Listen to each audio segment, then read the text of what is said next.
Si hubieras caminado por Miami, Florida a mitad de los años 70, habrías notado un fenómeno extraño que desconcertaba a los locales y más bien deleitaba a los comerciantes de la ciudad. Las joyerías exclusivas, los concesionarios de lujo y las tiendas de electrónica más caras no estaban abarrotados de magnates estadounidenses, jeques árabes o nobles europeos. Estaban repletas de venezolanos. Aparecían por todas partes, alegres, eufóricos y con una riqueza que parecía inagotable. Entre los comerciantes locales se ganaron un apodo, los Dame Dos, y era literalmente Dame Dos. Porque si a uno le gustaban unos zapatos, no se llevaba un par, pedía dos. Si compraba un televisor a color, decía lo mismo, dame dos. Uno para la sala y otro para la cocina. Pagaban al contado y cargaban maletas repletas de dólares recién impresos, con ese aroma a bóveda y a Caracas. Compraban condominios en Brickell Avenue y mansiones en Coral Gables sin pestañear ni preguntar cifras. Dejaban propinas de billetes de 100 a los camareros. Y para el estadounidense medio, atrapado entre la recesión y la inflación, aquellos visitantes parecían venidos de otro mundo. Pero esta no es solo la historia de cómo se gastó el dinero. Mientras Estados Unidos luchaba contra la estanflación, Venezuela vivía una alucinación colectiva provocada por el auge petrolero de los años 70. Esto es un thriller geopolítico donde el arma no es una pistola, es un tipo de cambio fijo, el mítico 430. Lo que estás a punto de escuchar es la crónica de la mayor fiesta financiera del Caribe, una borrachera de consumo que transformó un pantano de Florida en una metrópolis global, y cómo la resaca de esa fiesta dejó cicatrices que todavía definen la política y la economía de todo el hemisferio.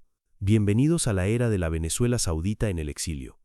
Para entender por qué la era Dame Dos existió, hay que mirar la fragilidad escondida detrás del brillo. En 1973, el mundo se sacudió con el shock petrolero. El precio de la energía se disparó y los países exportadores sintieron que habían encontrado un atajo hacia el futuro. Venezuela, con su petróleo, vivió una bonanza que cambió el pulso del Estado y la psicología de la gente. De pronto, el ingreso parecía infinito, y cuando algo parece infinito, la prudencia se vuelve un estorbo. El problema de la riqueza es que no solo llena bolsillos, sino que reprograma expectativas. El país empezó a gastar como si el petróleo fuera una máquina, no un recurso, como si la riqueza fuera una identidad permanente, no una racha. El Estado venezolano llegó a gastar en un periodo corto más que en toda su historia independiente previa. No es poesía, es el tipo de dato que explica por qué, cuando el suelo se mueve, todo se cae a la vez. Y luego está la trampa más elegante, la moneda fuerte. Antes del gran quiebre de 1983, el bolívar mantuvo por años una relación fija que daba sensación de estabilidad y poder de compra afuera. Ese tipo de estabilidad no solo facilita viajes, crea una ilusión colectiva. Podemos vivir en dólares sin ser un país en dólares. Y cuando una sociedad compra esa ilusión, empieza a importar un estilo de vida, incluso si lo está financiando con un solo pulmón, el petróleo. En ese contexto, Miami no era solo un destino de vacaciones. Era el espejo donde se veía el éxito. El peligro de los espejos es que te enamoras de la imagen y olvidas la estructura que la sostiene. Aquí es donde la historia se vuelve thriller. Porque Dame Dos no fue solo consumismo, fue estrategia, aunque muchos no lo admitieran. La estrategia era simple. Convertir el dinero del petróleo en cosas reales, sólidas, en cosas americanas, lejos del riesgo político y de la inestabilidad latinoamericana. La ciudad mágica se estaba preparando para ser el puente con América Latina. Tenía vuelos, comercio, puertos y empresas de logística conectando la región con Estados Unidos. Empezaba a llenarse de bancos y oficinas financieras que trabajaban con dinero latinoamericano. Y como las reglas bancarias en Miami facilitaban operar con clientes internacionales, muchos inversores la eligieron como base, lo suficientemente cerca de Estados Unidos para sentirse seguros, pero sin el costo ni la complejidad de Nueva York. No solo comprabas cosas, comprabas una posición. Un apartamento no era solo eso, era una llave. Habría cuentas, habría escuelas, habría un estilo de vida listo para activarse si el país de origen se complicaba. Miami no vendía ladrillos, vendía la posibilidad de escapar. Y así, sin conspiraciones cinematográficas, se construyó una red, tiendas que vendían por volumen, compañías de carga que enviaban a Venezuela lo comprado, bancos que facilitaban transacciones, corredores inmobiliarios que hablaban español mejor que algunos políticos, una economía entera aprendiendo a respirar al ritmo del petróleo venezolano. La transformación de Miami fue rápida. En los pasillos de los malls y en los mostradores, los empleados aprendieron que no era una simple venta, era una avalancha de dinero.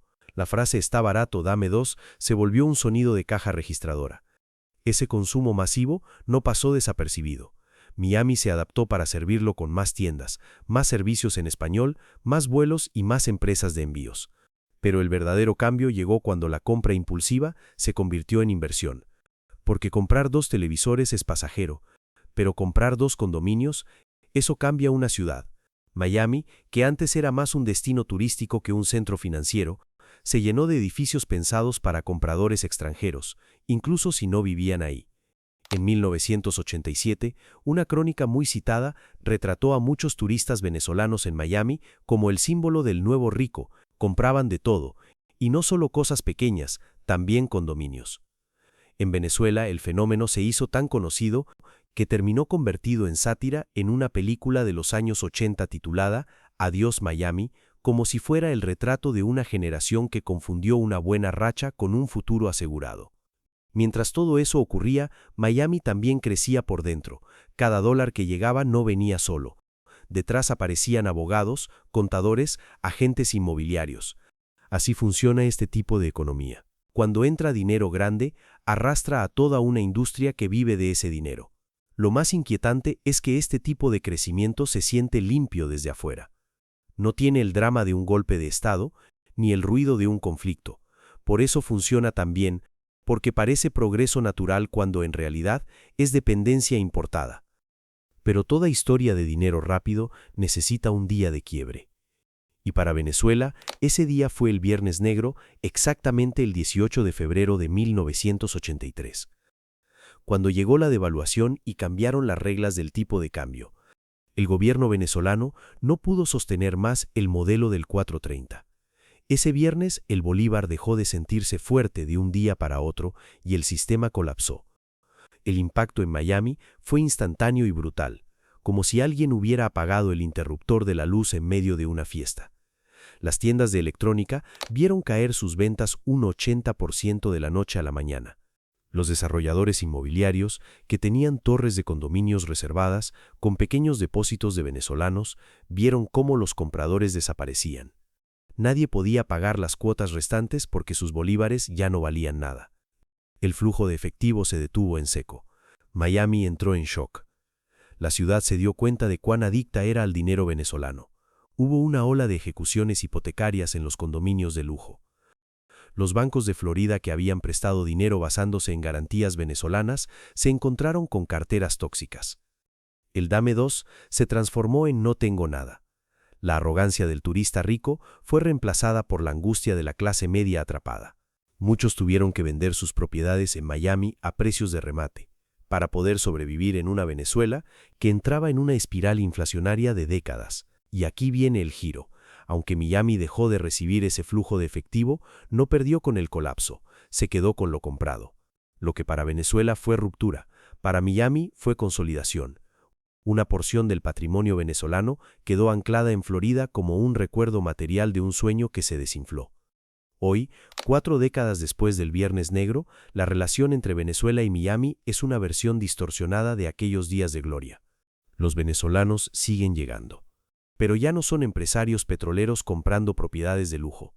Son refugiados de la crisis del chavismo, vendiendo las mismas propiedades que sus padres compraron en los 70 para sobrevivir. Miami sigue creciendo con dinero latinoamericano, pero ahora con regulaciones contra lavado de dinero que habrían sido impensables en la era Dame dos. Los bancos deben reportar transacciones en efectivo mayores a $10,000. Los compradores de propiedades deben revelar su identidad real. Las cuentas bancarias extranjeras deben declararse al IRS, pero el legado estructural permanece intacto. Miami nunca habría sido lo que es sin esa primera ola masiva de capital venezolano que llegó en los 70. Esos dólares construyeron la infraestructura financiera que permitió que Miami se convirtiera en la capital no oficial de América Latina. Y Venezuela nunca se recuperó de perder esa generación de capital que se fue y nunca regresó. La ironía final es casi poética. Los venezolanos no fueron a Miami a destruir su país, fueron porque confiaban más en los bancos estadounidenses que en su propio gobierno, y esa falta de confianza terminó siendo una profecía autocumplida. Al sacar su capital, debilitaron las instituciones venezolanas y forzaron exactamente las crisis que temían. Miami se convirtió en el espejo donde Venezuela podía verse a sí misma. Próspera, ordenada, funcional, todo lo que Venezuela pudo haber sido si hubiera invertido ese dinero en casa. Soy José, y esto es Historia del Poder Financiero. La era Dame 2 nos enseña que un boom de recursos naturales no crean prosperidad automáticamente. Crean una decisión: invertir en tu futuro o apostar que el boom nunca terminará. Venezuela eligió la segunda opción, y Miami cobró el premio.